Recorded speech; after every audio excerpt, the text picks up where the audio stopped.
हर वो एक इंसान को हर वो एक चीज़ की सच्ची परख होनी चाहिए।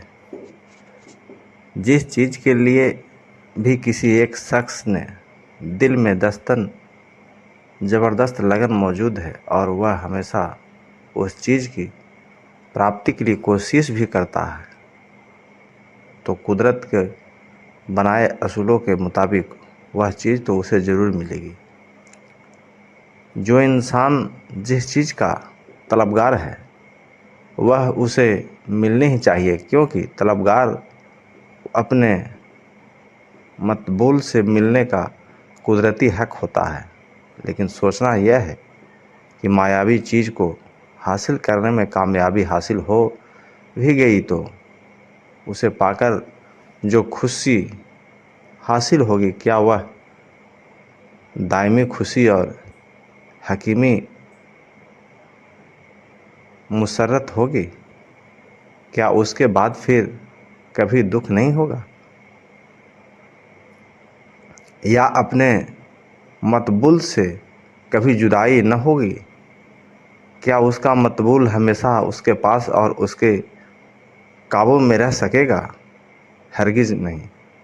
जबकि उसकी मतबूल चीज़ बेबाक है, तो एक न एक दिन ज़रूर ही वह उसके हाथ में जाती रहेगी। इससे यह स्पष्ट हो गया कि इंसान ने जिस चीज़ से प्यार किया और ज़िंदगी भर जिसको पाने के लिए बेताब रहा, उसको हासिल करने की कोशिश में गुप्त रूप से, अनजान में ही उसने अपने मन के अंदर वासनाओं और ख्वाहिशों के बेहद बीज इकट्ठे किए।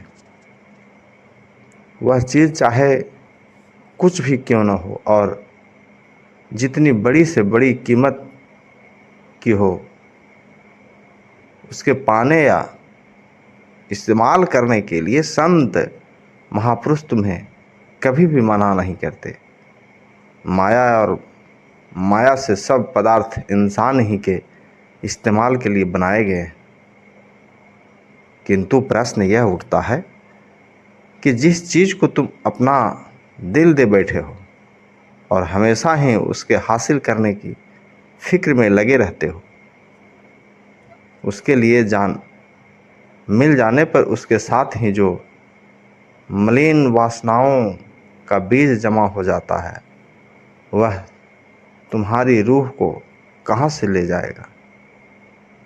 इस तरह पर तुम खुद ही नीच योनियां और आवागमन का चक्र, दुख, अशांति और कल्पनाओं के बीज अपने लिए खरीद कर ले आते हो। जिस चीज़ को तुम बहुत कीमती, अजीज और प्यारी समझते हो, वही तुम्हें आवागमन के चक्र में भरवाने का कारण बन जाती है। इसलिए वह चीज़ तुम्हारी अजीज या प्यारी नहीं, असल में वह रूह की दुश्मन है। चाहे तुम इस बात को समझो या ना समझो, हकीकत यही है। और इसका दूसरा मतलब यह हुआ कि तुम खुद ही रूह के दुश्मनों से प्यार करते हो। सोचो किस कदर गलती और गुमराही है, जितना बड़ा अज्ञान और कितनी बड़ी नासमझी है। तुमने असलियत को नहीं समझा और गलतफहमी का शिकार बन गया। जब तक यह गलतफहमी अंदर में मौजूद है, दुखों से छुटकारा और आवागमन के चक्र से रिहाई नहीं हो सकती। बकौले दुश्मन पैमाने, दोस्त बिसकस्ती, बीवी की अजकिन किस्ती वबा किह पैरवी। ये इंसान, तूने दुश्मन का कहना मानकर दोस्त के साथ किए हुए वादे को और दोस्त की मोहब्बत को तोड़ दिया। अर्थात सच्चे मित्र, इष्ट देव, सतगुरु से मोहब्बत तोड़कर संसार कि असत पदार्थ से मोहब्बत जोड़ ली। अब तू खुद ही विचार कर देख ले कि तूने मोहब्बत का नाता किन से तोड़ा है और किन से जोड़ा है।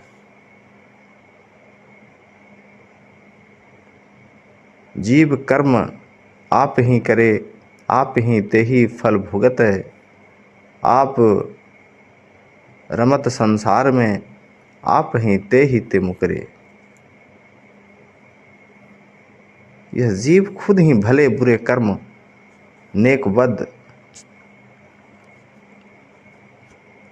करता है और खुद ही उसके नतीजे को भोगता है। अपने ही ख्याल से वह संसार में रचा और बसा हुआ है और अगर चाहे तो अपने ही ख्याल से मुक्त आज़ाद भी हो सकता है। संत सतगुरु महापुरुष तुम्हारी इस गलतफहमी और अज्ञानता को दूर करना चाहते हैं। वे तुम्हें दुनियावी सामानों के इस्तेमाल से कभी नहीं रोकते, बल्कि तुम पर हकीकत जाहिर करते हैं। तुम्हें सच झूठ, नफ़ा नुकसान, भले बुरे और असत पदार्थों की सही सही परख और तमीज़ बताते हैं।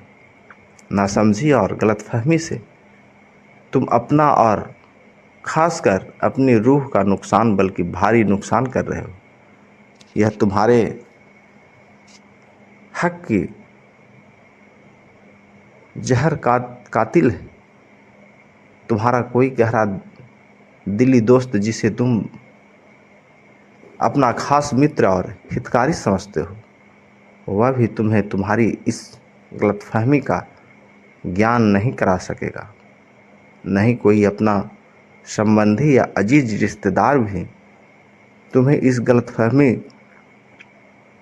और नासमझी से छुटाएगा। यह तो केवल संत सतगुरु ही, उनके ही काम है। वे जीवों को इस तरह की अज्ञानता और बेसमझी से आज़ाद कराकर सच्चाई और हकीकत समझा सके।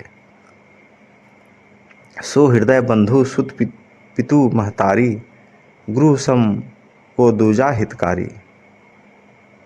अपने अजीज रिश्तेदार, संबंधी, पुत्र, पिता और माता वैग्रह से जितने प्यार है, इन सब में गुरु के सम्मान, रूह का सच्चा हितकारी और कौन है? अर्थात कोई नहीं। दुनिया में तुम बेशक रहो और दुनियावी व्यवहार भी बुरा नहीं, परंतु दुनियावी व्यवहार में रहकर भी अपने ख्याल और तवज्जो को सच्चाई की तरफ लगाए रखो। माया और मायावी पदार्थों का संबंध केवल शरीर और इंद्रियों से है। तुम्हारी रूह उसका कोई हकीकत नाता नहीं है। जिन चीज़ों के साथ तुम्हारी रूह का हकीकती नाता है, वे है संत सतगुरु का सच्चा रूहानी शब्द, उनकी सेवा, भक्ति और प्रेम। इन सब के साथ रूह का सच्चा संबंध है। इसलिए अपना दिली नाता संत सतगुरु के साथ लगाओ, इसी में कल्याण है। इस गलतफहमी को दूर करने के लिए, सच्चाई और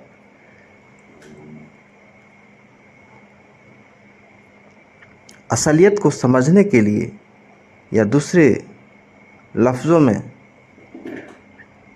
सब तरह से आज़ाद होकर सच्चाई के साथ अपना रिश्ता जोड़ने और मजबूत करने के लिए पुरुषार्थ करना होगा।